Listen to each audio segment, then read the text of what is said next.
Hello, is this Mr. Willis? Hi, Kimberly. How are you? Hi, I'm doing well. How are you doing? I'm doing pretty good, thank you. Hold on 1 second. Of course, yes. Okay, sorry about that. Yeah, I'm just driving. Oh no, you're good. You're definitely good. Yeah, I just thank you for your time for this business interview I'm doing for my class. Yeah, thank you for Yeah, that. you're welcome. Okay, Yeah, I understand you're busy, so I'll try to keep it as short as possible.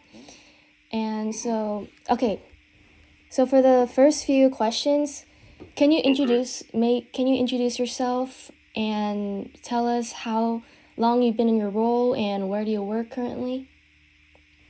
Yes, my name is Kevin Willis, and I am a former NBA player, and I'm currently running my men's apparel company, which is in year 27 for men's apparel industry, and I sell to a niche market of men that are 6'2" and above, and we create amazing men's fashion.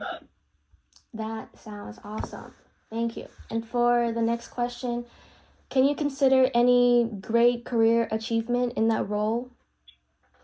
As owner and operating partner, I think as far as that goes, the main thing is the success of the consumer and watching the consumer being very, very satisfied with the products that we create and the channels in which we sell through with this wholesale division, e-commerce, and having your own flagship store has been very, very successful. And every day we try to improve our service to our customers and trying to provide them with current and up to date, really, really nice fashion fabrics and different materials. Yeah, thank you for that. And for my interview, we have this chart of just the skill sets that are related to the questions. So I'll just list them out for you real quickly. So there's a skill called listening, actively seeking to understand other people's input. And then there's empathy, showing genuine care and concern for others, people, feelings, and experiences.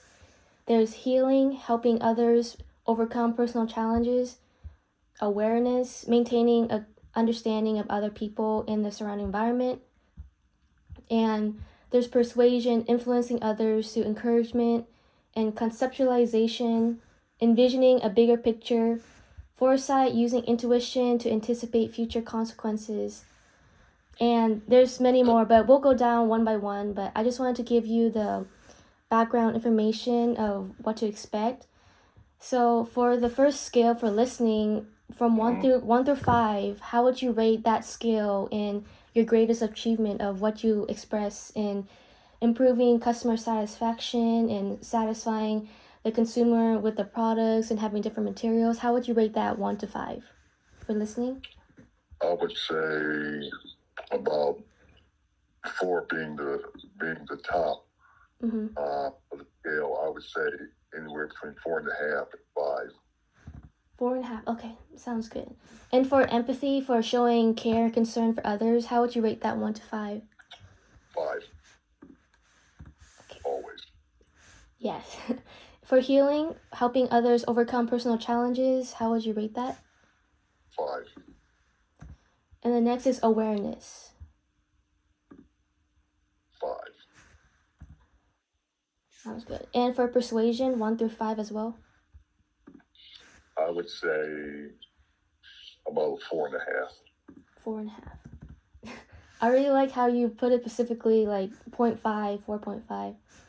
For the next one, conceptualization to envision a bigger picture and long-term goals, how would you rate that for 1 to 5. 5? Okay, sounds good. And for foresight, anticipating future and consequences, how would you rate that as well? I would say 4.5. 4.5, okay. For stewardship, it's to act as a caretaker for your business, resources, prioritizing shared values for others. How would you rate that as well? 5. Okay, one of the last ones, commitment to growth of others' people. How would you rate that as well? 5.5. They're definitely for sure. For the last one, interest in building community, fostering a sense of belonging in your organization. How would you rate that? 5. 5, okay. Okay, thank you so much. We'll move on to the next question. So, one of the questions is, can you consider any significant challenge, preferably one with an ethical dilemma that you've previously faced in your role? Challenges like that are when I'm faced with, whether it's in the corporate realm of the business, when you're dealing with big box stores, have different points of views, they have different customer base, and a lot of times their main priority or main focus is the bottom line, meaning how much money a company like mine is going to bring them, how much product am I going to be able to on their floor sale. That becomes a sort of headache or a challenge because you can't predict how much product is going to be moved. You cannot predict that. So my thing is always try to encourage and their sales team or their organization about, here's the story, here's how we're going to do it, not from necessarily always a product standpoint, but just connectivity to the consumer, getting them to understand the why and the story that's behind this product that makes it compelling to where they want to be part of it or want to participate in purchasing whatever that item may be. I see. So it's to always give them awareness so that they don't just shop in blindly. Is that correct? Yeah, you don't want to. I mean, unless it's something that is just like what they call fast fashion, in and out. But if it's something that has meaning and purpose behind it, then yeah, definitely. I see. Me too.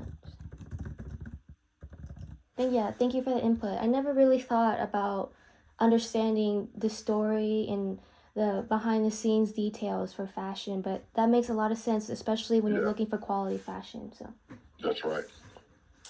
And for the next one, what is the mission and vision statement of your business? The mission is to always be transparent, always to give the customer the very best service, and be compassionate about their needs and having them understand the why are you doing what you do. And my story's always been because I first put the customer ahead of my own feelings or my own thoughts, because when you do that, that's that connectivity, that's that part to show that you have that compassion, understanding about their needs and their wants, and that's always the forefront of my business model. I see, I understand. And for your vision statement, would you like to elaborate?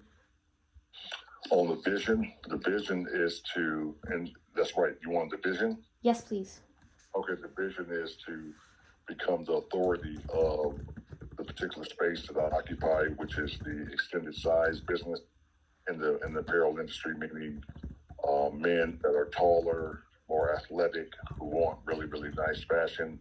I want to be the authority of that. So my vision is to see more pop-up stores that do this in this category. And I want to be the first one to really put these stores out there in the market. Smaller ones, 12 to 1,500 square foot. So not only athletes, but every guy that's 2 or 6'3" who always wanted really great high quality products that had a certain sex appeal to it. It had the proper fit, the proper colors, selection, choices. I want to be able to put that out there for that customer. I understand. And for your vision, did you also want to scale that beyond this country as well? Yeah, we're going to go. Obviously, we're starting here in the U.S. markets, and then we're going to scale it overseas to between places like Europe, places like China, and possibly the Scandinavian countries as well. Oh, that's so interesting. Thank you for that. And for the next question, how essential do you think it is to have an entrepreneur mindset in achieving your mission and vision statement for your business? Yeah, you have to have entrepreneurial spirit, and you have to be able to remain focused and diligent and stay true to whatever that is. You have to put the work in, you have to be committed, and more importantly, you have to be passionate about it, because if you don't have the passion, you'll begin to struggle with certain things about the business and become frustrated. And when you become frustrated, then you're looking for the next easy way out, and that is saying, you know what, I'm not going to do this. I'm going to do this here now, and you'll be going back and forth with that. Mm-hmm. And that's okay when you're young, but as you begin to get older, it's like, okay, I need to put my footprint in this. I need to stay true to it. I need to stay focused on it. I need to put everything in order for this to be successful, and that takes a lot of hard work, and it'll take a lot of passion. I understand. And for this question, they also have a chart, but I'll go through it really quickly. For risk propensity, for the tendency to take and avoid risk in decision making related to the question of having an entrepreneur mindset, how would you rate that 1 through 5 of being very important to least important? About a 4. 4, okay. Mm-hmm. And the need for autonomy, the preference for independence and control over one's own work, how would you also rate that 1 through 5 for entrepreneur mindset? 5. Okay. And then we're going to move on to the big 5 personality. It's going to be extroversion, agreeableness, conscientiousness, emotional stability, and openness to experience. So just one by one, for the personality traits, how would you think extroversion would play a big part for the entrepreneur mindset 1 through 5? 5. Okay. And for being agreeable to other people, cooperative and friendly, how would you rate that as well? 5. I see. And based on your response when I opened the question of the entrepreneur mindset, I could just understand and feel your points related to the other boxes in the charts. So we don't have to go through all of them one by one, but thank you for your detailed response, like elaborating on that point. It gave me a lot of insight too, not just as a student working on this assignment, but also as an entrepreneur who eventually wants to go out to the playing field. So I thank you very much for your insight. No problem at all. You're welcome. Okay, for one of the charts, for tolerance for ambiguity, it is to feel comfortable with uncertainty and unclear situations. How would you rate that 1 through 5 for the mindset? 5, because you just have to have that no fear mindset, and you have to have faith in what you're doing, and people are going to always, naysayers and doubters and negativity, and you have to have the faith to overcome that, and knowing that what you believe and the work that you put in is going to come to the forefront. So definitely 5. I understand. Okay, thank you. And for my next question, can you please identify 2 significant lessons that are essential for your success? Failure,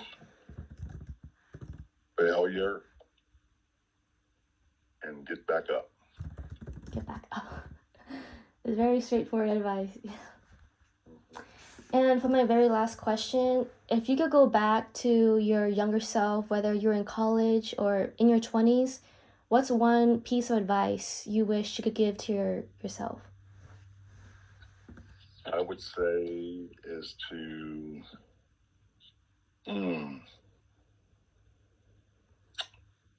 let's see, what would I tell my younger self? I wish I knew what I knew today back then. I have no regrets. If I had to do it all over again, I wouldn't change anything. I would take the same path. Oh wow, I see.